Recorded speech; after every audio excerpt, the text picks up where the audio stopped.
शांतिनाथ भगवान की जय। परम पूज्य आचार्य भगवान श्री विमल सागर जी महाराज की जय। परम पूज्य तपस्वी सम्राट श्री सरस्वती सागर जी महाराज की जय। युग प्रमुख श्रमणाचार्य गुणाचार्य गुरुदेव श्री विराट सागर जी महाराज की जय। द्वादश जी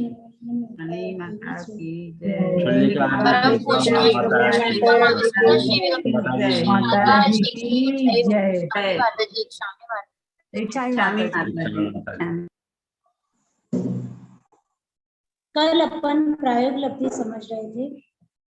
प्रायोग लब्धि में अपन ने देखा था कि जो कर्मों की स्थिति होती है अलग अलग कर्मों की, उसमें आयु कर्म की स्थिति को छोड़ करके बाकी जो 7 प्रकार के कर्म है उसकी जो उत्कृष्ट स्थिति होती है उसको घटा करके उसको अंत कोड़ा कोड़ी सागर तक हम कर देते हैं। और जो अंत कोड़ा कोड़ी सागर तक कर देते हैं और जो चतुस्थानीय जो अनुभाग बंध है उसको द्विस्थानीय अनुभाग बंध में कन्वर्ट कर देते हैं, जहाँ पे कर्मों की स्थिति की अंत कोड़ा कोड़ी सागर होता है और जहाँ पे अनुभाग बंद होता है वो चतुस्थानीय अनुभाग बंध से द्विस्थानीय अनुभाग बंद होता है, उसे प्रायोगिक लब्धि कहते हैं। कल अपन ने कर्मों की स्थिति को अंत कोड़ा कोड़ी सागर करने का कैसा होता है उसको समझने का प्रयत्न किया था। अंत कोड़ा कोड़ी सागर समझा था कि जैसे मुहूर्त होता है तो मुहूर्त अंत मुहूर्त उसका मतलब मुहूर्त के भीतर मुहूर्त के इनसाइड जो होता है वो अंत मुहूर्त में आता है। वैसे ही कोड़ा कोड़ी के अंत यानी उसके अंदर जो आएगा वो सब अंत कोड़ा कोड़ी, दैट मीन्स 1 करोड़ से आगे बढ़ो और कोड़ा कोड़ी यानी करोड़ इंटू करोड़ से पीछे जाओ, तो 1 करोड़ से आगे का और करोड़ इंटू करोड़ से पीछे का जितना एरिया है जितना वैल्यूज है वो सब किस में आ जाएगी, अंतः कोड़ा कोड़ी में आ जाएगी। अपन ने कल देखा था कि जो उत्कृष्ट संश्लेष परिणामी जीव होता है उसकी मोहनीय कर्म की स्थिति होती है 70 कोड़ा कोड़ी। बाकी सब कर्मों की स्थिति अपन ने देखी थी 60 कोड़ा कोड़ी, 40 कोड़ा कोड़ी, 30 कोड़ा कोड़ी, 20 कोड़ा कोड़ी, इस तरह से अलग अलग कर्मों की स्थिति होती है। 60 मंथ्स मीन्स 60 कोड़ा कोड़ी। अब अपन इन सब कर्मों की स्थिति को घटा करके अंतः कोड़ा कोड़ी में कन्वर्ट करने वाले हैं। तो कल एक प्रोसेस देखी थी कि कैसे अंतः कोड़ा कोड़ी में कन्वर्ट करेंगे। कल वाली पीपीटी या आज की पीपीटी?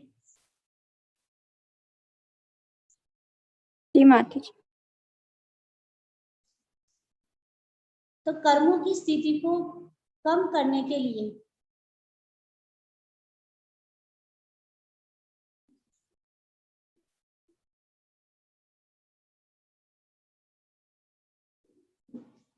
ये अनुभाग आ गया। थोड़ा कल के लिए कल की पीपीटी भी खोल दीजिए। फाइन। तो जो कर्मों की स्थिति होती है उसको अपन कम करते घटाते जाते हैं। जीव होता है वो अपने परिणामों को निर्मल करता है, विशुद्धि बढ़ाता है। जब विशुद्धि बढ़ाता है उसके परिणाम अच्छे होते हैं। भेद विज्ञान, स्वपर भेद विज्ञान, तत्व विचार, ये सब जब उसका बढ़ता जाता है तब जाके ये कर्मों की जो स्थिति होती है जिसे अपन स्थिति कांडक घात कहते हैं, तो स्थिति कांडक घात के द्वारा कर्मों की स्थिति को हम डाउन करके अंत कोड़ा कोड़ी सागर में कन्वर्ट कर देते हैं। तो यहाँ पे बताया है कि ऊपर जो कर्मों की स्थिति बताई हुई है, जो स्क्वायर बॉक्स है, तो वो स्क्वायर बॉक्स क्या है, कर्मों की स्थिति है। और कर्मों की स्थिति को हम डाउन करके, ये नीचे फिगर में देख रहे हो नीचे एरो किए हुए, तो हम उस कर्मों की स्थिति को क्या कर देते हैं, डाउन करते हैं। उसका टाइम पीरियड होता है अंत मुहूर्त। ठीक है,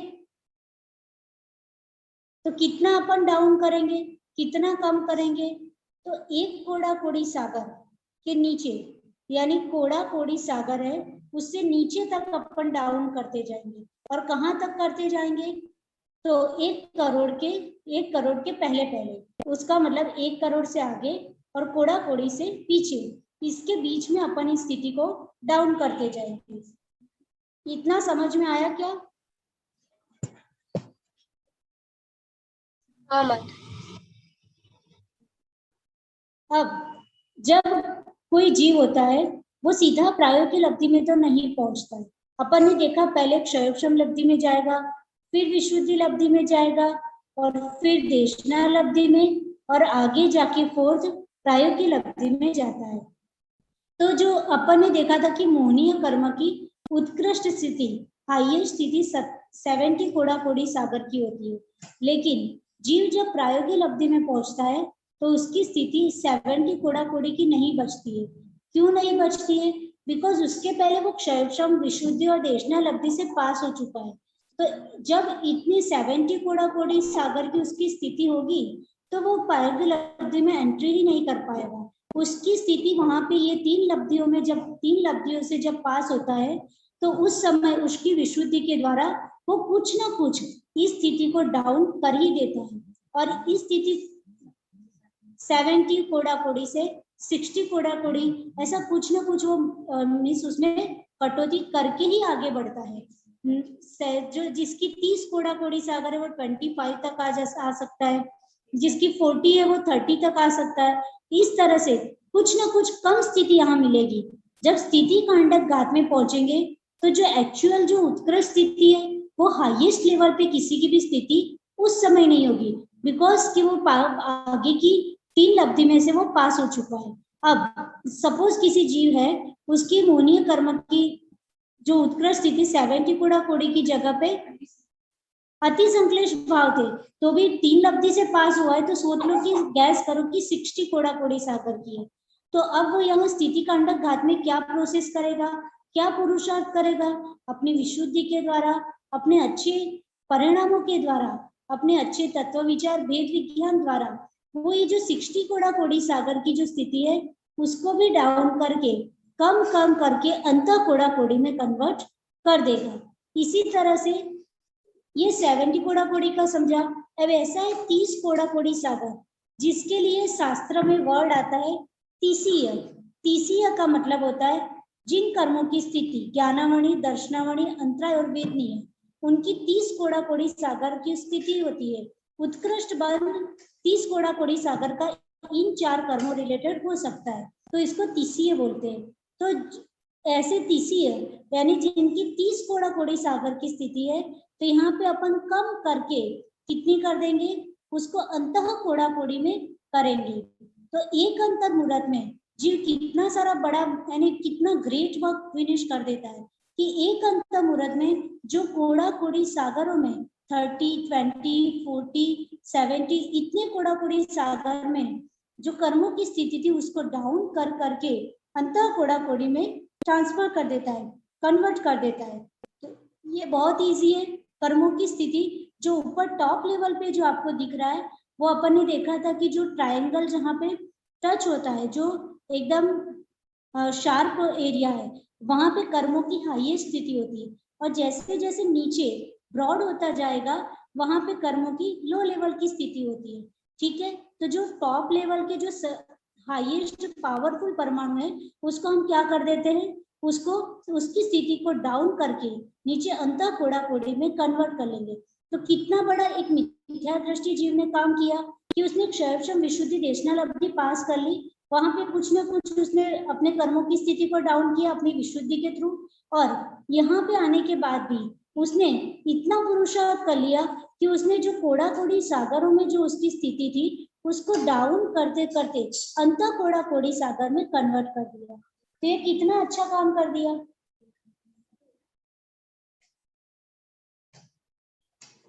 दिख रहा है, लाइट ऑफ कर दीजिए।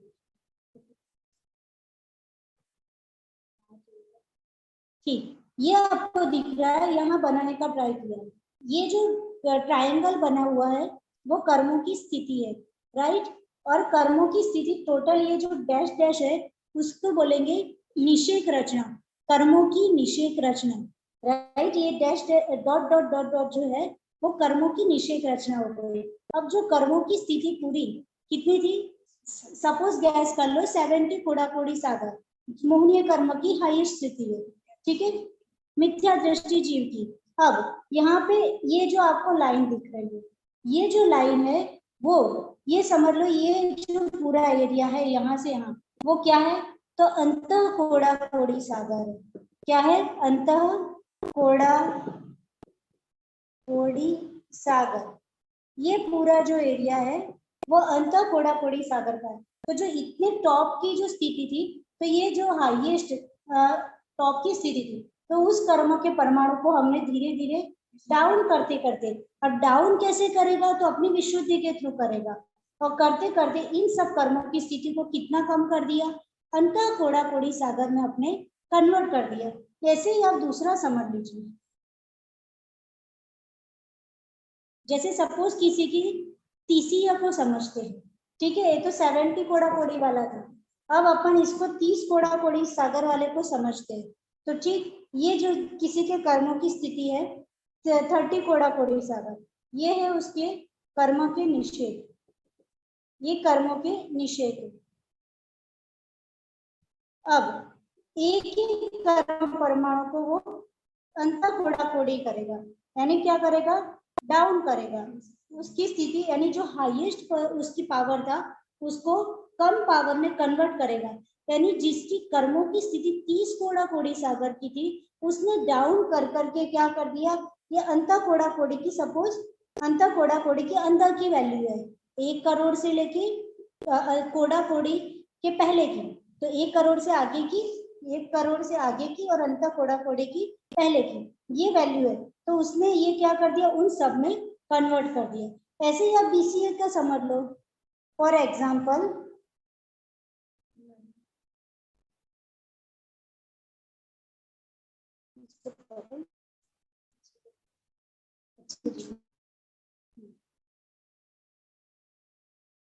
ये कर्मों के निषेध है, राइट, ये समझ लो अंतः कोड़ा कोड़ी सागर का है, तो ये क्या करेगा, अपने अपने अपनी स्थिति को क्या करेगा, कम करेंगे।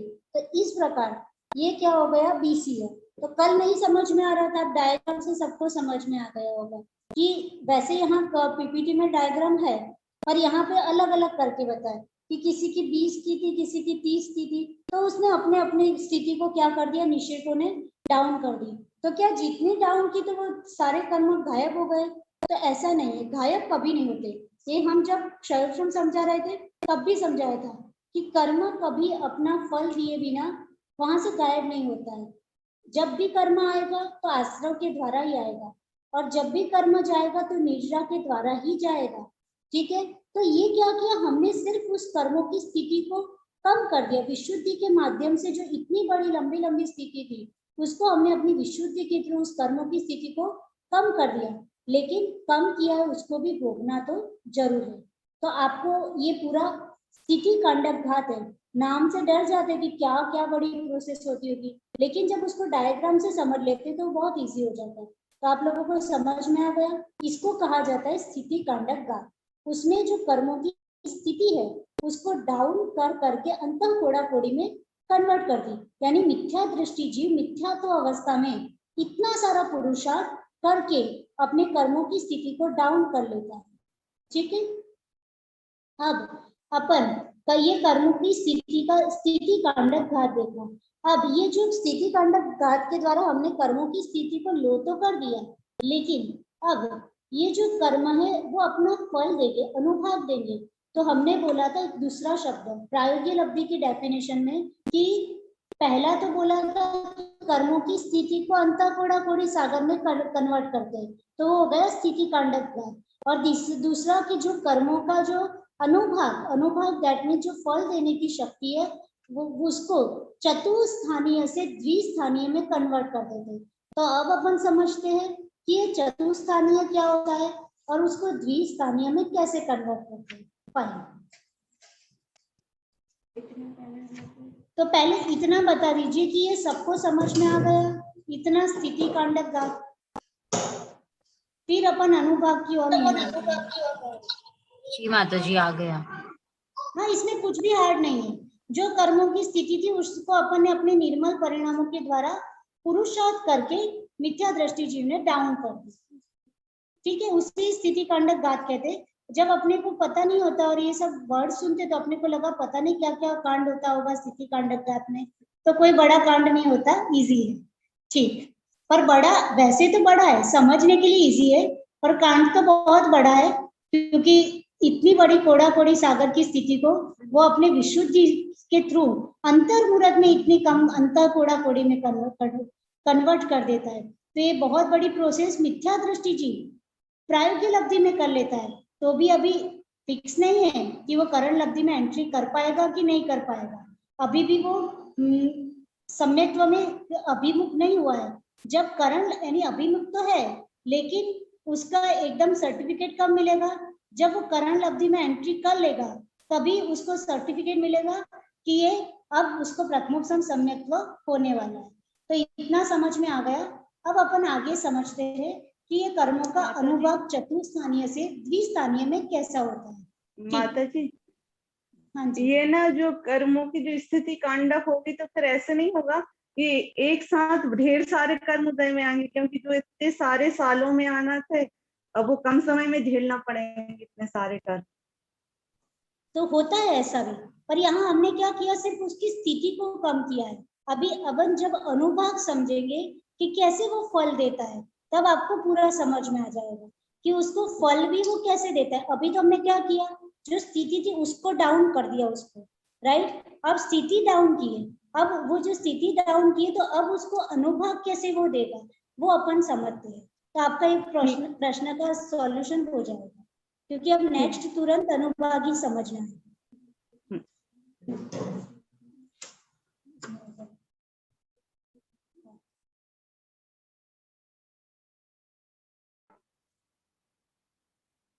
ये वाली, हाँ फाइन।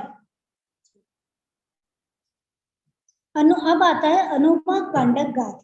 तो इसमें समझना, जो सत्ता में स्थित है ऐसी पाप प्रकृतियों का अनुभाग, क्या लिखा यहाँ पे, सत्ता में स्थित पाप प्रकृतियों का अनुभाग हर अंतर्मुहूर्त में अनंत बहुभाग नष्ट करना, उसे अनुभाग कांडक घात कहलाता है।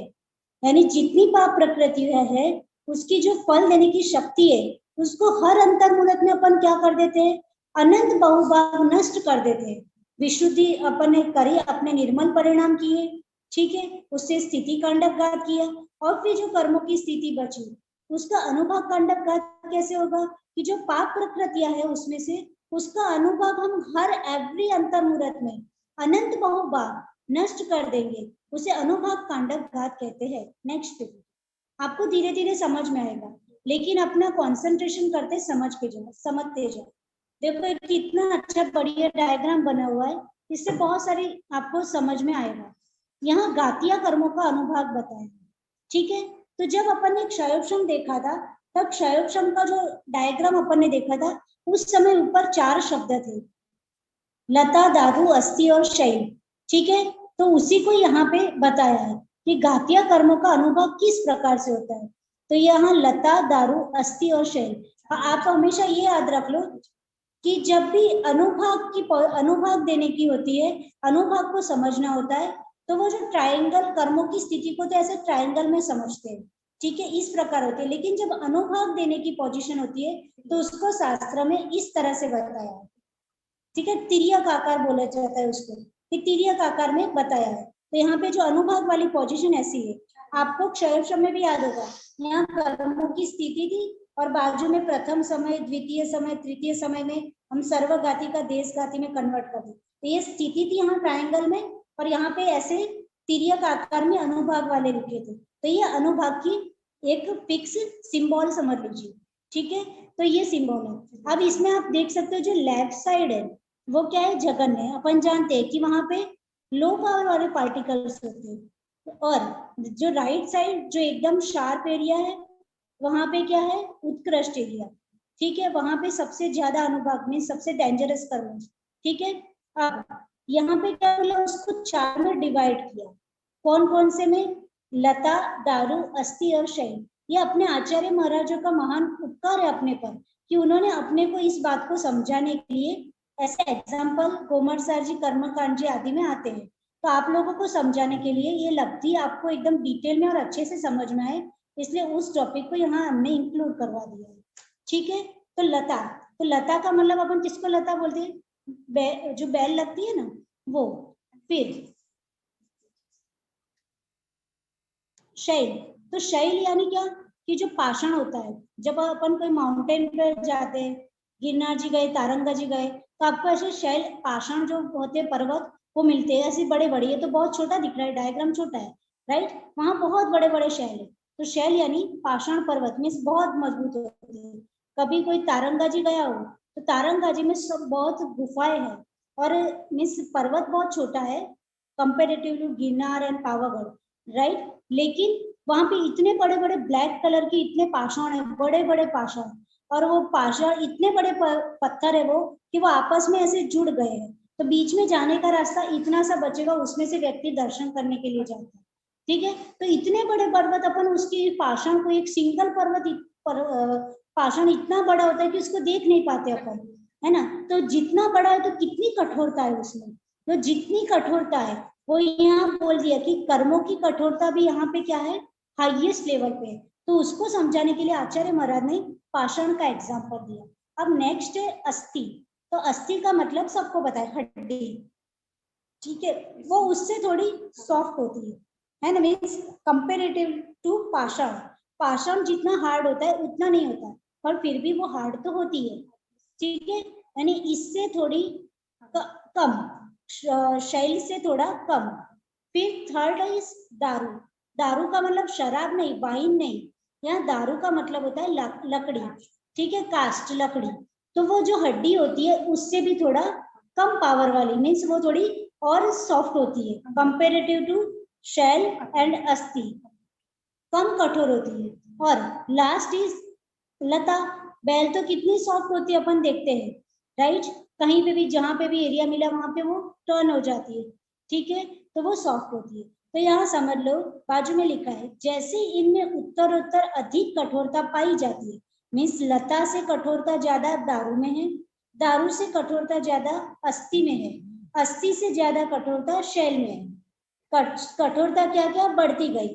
उसी प्रकार घातिया कर्मों के अनुभाग, यानी जो घातिया कर्म है उनकी जो फल देने की शक्ति है, इन स्पर्धकों में अधिक अधिक पाई जाती है। यानी जो लता के जो स्पर्धक है उससे ज्यादा दारू के जो स्पर्धक है उसमें क्या फल देने की शक्ति अधिक होती है। दारू से ज्यादा अस्थि वाले स्पर्धक है उसके अनुभाग की शक्ति ज्यादा होती है। अस्थि से डेंजरस क्या हो जाएगा, शैल हो जाएगा। तो आपको ये लता, दारू, अस्थि और शैल को समझाने के लिए अपने को चार दे रहे। तो ये चार क्या हो गए, चतुस्थानीय बंध। क्या हो गए, जो घातिया कर्मों के अनुभाग है उसका बंध किस प्रकार से, चतुस्थानीय बंध होता है, लता, दारू, अस्थि और शैल। तो ये डायग्राम सबको समझ में आ गया होगा। अब अपने को क्या प्रोसेस करनी है कि जो चतुस्थानीय बंध होता है उसको द्विस्थानीय में हमको कन्वर्ट करना है, तब हमारी प्रायोगिक लब्धि बनेगी। तो अब नेक्स्ट समझते हैं, नेक्स्ट लाइन देखो। घातिया कर्मों की अनुभाग शक्ति दो प्रकार की होती है, ये ऑलरेडी अपन समझ चुके हैं, सर्वघाती और देशघाती। तो आत्मा के गुण का जो पूर्ण रूप से घात करता है वो सर्वघाती। बार बार यहाँ पे डेफिनेशन रखवाइए जिससे आप लोग भूल ना जाओ। और आत्मा के गुण का एक देश रूप से घात करने वाला क्या हो जाता है, देशघाती हो जाता है। तो जो नीचे लता, दारू, अस्थि और शैल है उसमें भी देखो आपको बीच में एक व्हाइट कलर की लाइन दिख रही है, एक तो लता का पूरा पोर्शन और दारू का अनंतवा भाग। शास्त्र में क्या वर्ड आता है, अनंतवा भाग। जैसे इतना दारू का है तो जितना है उसका अनंतवा भाग, यानी थोड़ा सा पोर्शन लिया है। ठीक है, वो सारा किसमें है, लता का पूरा, और दारू का अनंतवा भाग वो पूरा आपका देशघाती हो गया। और दारू का जो रिमेनिंग भाग है, अस्थि और शैल, ये सारा आपका क्या हो गया, सर्वघाती। ठीक है, अब एक बार पढ़ लीजिए, जो सारे लता स्पर्धा के वो देशघाती होते हैं, गेटिंग। फिर दारू के जो अनंत भाग स्पर्धक देशघाती होते हैं, वो हमने ऑलरेडी समझा दिया कि दारू का जो पोर्शन है उसका बिल्कुल अनंतवा भाग हमको देशघाती में यहाँ पे है। और दारू का अनंत बहुभाग किसमें है? तो सर्वघाती में है। और अस्थि और शैल वो पूरे के पूरा क्या है? सर्वघाती है। तो आपको समझ में आ गया, इस साइड का पूरा सर्वघाती हो गया और लता और दारू का अनंत भाग क्या हो गया? देशघाती हो गया। दारू का अनंत बहुभाग प्लस अस्थि प्लस शैल ये सारा सर्वघाती में हो गया। तो घातीय कर्मों की अनुभाग शक्ति इस प्रकार से दो प्रकार होती है, सर्वघाती और देशघाती।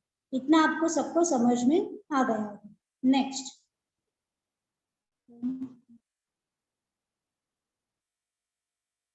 घातीय कर्म की प्रकृतियां, अघातीय कर्म की प्रकृतियां घातीय कर्म की तरफ प्रतिभाग युक्त जानना। जैसे अपन ने अभी घातीय कर्म की देखी, उसी तरह अघातीय कर्म की प्रकृति को भी समझना, ठीक है। और अघातीय कर्म की जो प्रकृति होती है उसमें दोनों ही प्रकार का होता है, पुण्य रूप और पाप रूप। ये अपन ऑलरेडी जब क्षयोक्षम समझा था तब ये सारे नियम समझे थे कि जो घातीय कर्म की जो प्रकृति होती है वो सारी पाप रूप ही होती है, और अघातीय कर्म की जो प्रकृति होती है वो दोनों रूप होती है। उसमें पुण्य प्रकृति भी होती है और पाप प्रकृति भी होती है, राइट। तो अभी अपन ने जो लता, दारू, अस्थि और शैल देखा था, ये चतुर्स्थानीय बल देखा था, वो घातीय कर्म का देखा। अब घातीय कर्म की प्रकृति पूरी पाप रूप क्यों होती है? क्योंकि वो जीव का पूर्ण तरह से घात करता है। जब घातीय कर्म नष्ट करेगा ज्ञानावणी, दर्शनावणी, मोहनी और अंतर, तब जाके केवल ज्ञान प्रकट होगा। और अघातीय कर्म नष्ट करना इतना हार्ड नहीं होता है। मोहनीय सारे कर्म का राजा होता है, उसकी उत्कृष्ट स्थिति 70 कोड़ा कोड़ी सागर अपन ने अभी देखी, राइट। तो इसलिए घातीय कर्म की सारी प्रकृति क्या होती है? पाप रूपी होती है, उसमें एक भी पुण्य प्रकृति नहीं है। और अघातीय कर्म की जो प्रकृति होती है उसमें कुछ पुण्य प्रकृति है और कुछ पाप प्रकृति है। जैसे नाम कर्म है, तो नाम कर्म की एक प्रकृति तीर्थंकर प्रकृति भी है, तो तीर्थंकर प्रकृति क्या हो गई?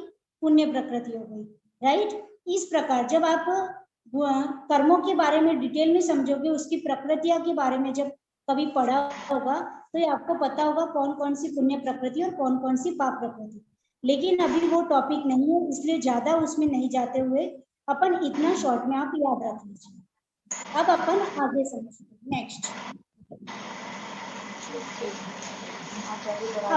ये क्या बताया? ये गोमटसर कर्मकांड जी की गाथा है, और इसमें बताया है कि अघातीय कर्मों में प्रशस्त प्रकृतियों के, जो प्रशस्त प्रकृतियां जहां बढ़ रहा है वहां समझ लेना पुण्य प्रकृति। उसको किस तरह से बताया है? तो कितने अच्छे ब्यूटीफुल वर्ड यूज किए हैं, गुड़, खांड, शक्कर और अमृत, क्योंकि क्या है? पुण्य प्रकृति है। तो पुण्य प्रकृति के लिए आचार्य महाराज ने भी क्या मीठे मीठे शब्दों का यूज किया है, क्योंकि आपको पुण्य क्या लगता है? मीठा लगता है। और पाप क्या लगता है? जब पुण्य कर्म का उदय आता है तो उसका फल भोगना आपको क्या लगता है?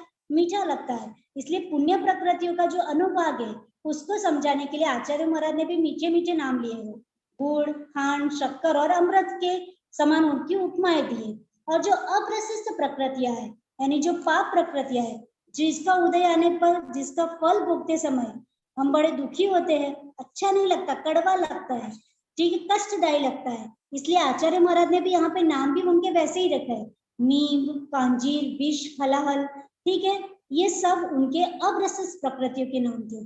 अब घातीय कर्म के आपको याद हो गए, लता, दारू, अस्थि और शैल, ठीक है। यहाँ पे अघातीय की पुण्य प्रकृतियों का कौन कौन सा बोल दिया? गुड़, खांड, शक्कर और अमृत, शर्करा और अमृत। और अप्रशस्त प्रकृतियों का क्या बोल दिया? नीम, कांजीर, विष और हलाल। ये समझाने के लिए एक एग्जाम्पल आचार्य महाराज ने यहाँ पे रखे, ठीक। इस प्रकार अनुभाग बंध का स्वरूप कहा है। अब अपन आगे समझते हैं। नेक्स्ट, ठीक, देखो ये अघातीय कर्मों की जो प्रशस्त प्रकृतियां यानी पुण्य प्रकृतियां है, और जो अप्रशस्त प्रकृतियां है उनका डायग्राम है। पुण्य प्रकृति का डायग्राम दिया है कि गुड़ है, उससे ज्यादा मीठी क्या गुड़ से ज्यादा मीठा क्या मिलेगा? खांड। खांड से ज्यादा मीठा क्या मिलेगा? शर्करा। शर्करा से ज्यादा मीठा सबसे अच्छा क्या होगा? अमृत होगा, ठीक है। तो उसको बताया कि पुण्य प्रकृतियां, तो जैसे जैसे आगे बढ़ते जाएगी वैसे वैसे क्या उत्कृष्ट लेवल पर उसका अनुभाग, उसका फल भी क्या होगा? मीठा होता जाएगा। इसलिए गुड़ से मीठा खांड, खांड से मीठा शर्करा, शर्करा से मीठा अमृत बताया। तो इस प्रकार से पुण्य प्रकृतियों को यहाँ पे बताया। और जो पाप प्रकृतियां, ठीक है, तो पाप प्रकृतियों में क्या बताया? नीम, कांजीर, विष और हलाहल। यानी जैसे नीम से खतरनाक कांजीर, कांजीर से खतरनाक पॉइजन विष, और विष से खतरनाक हलाहल। ठीक है, तो नीचे लिखा हुआ एक बार पढ़ते। जैसे गुड़, खांड आदि अधिक अधिक मिष्ट होते हैं, मिष्ट यानी स्वीट होते हैं, ठीक है, वैसे इन प्रशस्त प्रकृतियों के स्पर्धक भी उत्तर उत्तर मिष्ट रूप होते हैं। यानी पुण्य प्रकृति का जितना उत्कृष्ट उत्कृष्ट अनुभव अपने को मिलेगा उतना उतना अच्छा लगेगा, क्योंकि पुण्य प्रकृति का अनुभव उसका फल होता है, वो अच्छा लगता है। तो जैसे जैसे अधिक अधिक प्रशस्त प्रकृतियों का स्पर्धक होंगे वो उत्तर उत्तर क्या होते जाएंगे? मीठे होते जाएंगे, मिष्ट रूप होते जाएंगे, यानी अधिक अधिक सांसारिक सुख के कारण बनेंगे। जितनी जितनी पुण्य प्रकृति का उत्कृष्ट उदय आएगा उतना उतना क्या हो जाएगा? सांसारिक सुख में आपको हेल्पफुल होगी। ठीक है, फिर यहाँ पे इस साइड राइट साइड समझते हैं कि जो नीम है, कांजीर है आदि उत्तर उत्तर अधिक अधिक कड़वे हैं। क्या है? कड़वे है। नीम से कांजीर कड़वा, कांजीर से विष, विष से हलाल, और अधिक अधिक दुखद है। कड़वे है दैट मीन्स दुखद है।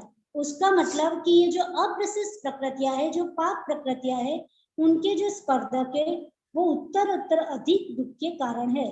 ठीक है, उसका हाईएस्ट उदय आ जाए, अगातिया की अप्रशस्त प्रकृतियों का जब हाईएस्ट उदय आ जाए यानी हलाहल स्वरूप उदय आ जाए तो क्या हो जाएगा? दुख का लेवल बढ़ जाएगा। ठीक है, तो इस प्रकार से यहाँ पे आचार्य महाराज ने एग्जाम्पल के थ्रू समझाने का ट्राई किया है। नेक्स्ट,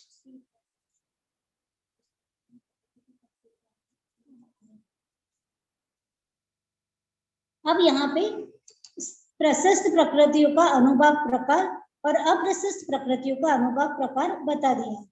तो ये तो कोई बड़ी बात नहीं है, जो अपन ने समझा वही बताया है। अपन फिर आगे के नेक्स्ट लेक्चर में किस तरह से चतुस्थान का द्विस्थान कन्वर्ट होता है उसको अपन समझेंगे। आज आपने बहुत सारा समझ लिया। सबसे पहले तो कल वाला स्थिति कांडक घात को समझ लिया, कैसे कर्मों की स्थिति अंतःकोड़ा कोड़ी में होती है। फिर अघातीय कर्मों का समझने का ट्राई किया। तो जो अनुभाग बंद है उसमें अघातीय कर्म की कुछ पुण्य प्रकृतियां भी होती है और पाप प्रकृतियां भी होती है। जो पुण्य प्रकृति थी उसको अपन ने किस तरह से दर्शाया? गुड़, खांड, शर्करा और अमृत की तरह, और जो पाप प्रकृति उसको नीम, कांजीर, विष और हलाल की तरह अपन ने बताया। ठीक है, तो ये पुण्य प्रकृति और पाप प्रकृतियों का अनुभाग समझ लिया। अब ये जो चतुस्थानीय अनुभाग बंद अपन ने अघातीय कर्म और घातीय कर्म दोनों का देख लिया। अब ये चतुस्थानीय द्विस्थान में कैसे कन्वर्ट होता है उसको अपन कल थोड़ा समझने का ट्राई करेंगे। एक नियम याद रख लो कि जो अनुभाग होगा वो किसमें होगा? अनुभाग तो पुण्य प्रकृति और प्रशस्त, पुण्य प्रकृति यानी प्रशस्त प्रकृति और पाप प्रकृति यानी अप्रशस्त प्रकृति दोनों में ही होगा। ठीक है,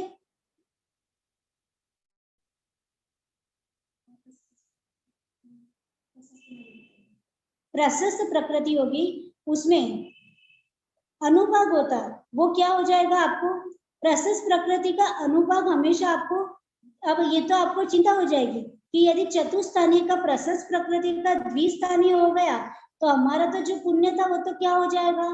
कम हो जाएगा। जैसे कोड़ा कोड़ी सागरों की स्थिति को हमने कम कर दिया तो ठीक है भाई, कर्मों की स्थिति कम हो गई, कोई चिंता नहीं, अच्छी बात है। लेकिन यदि पुण्य प्रकृति है और अमृत जैसा पुण्य प्रकृति है और उसका अनुभाग हमने द्विस्थानी में कर दिया तो आपको अच्छा लगेगा?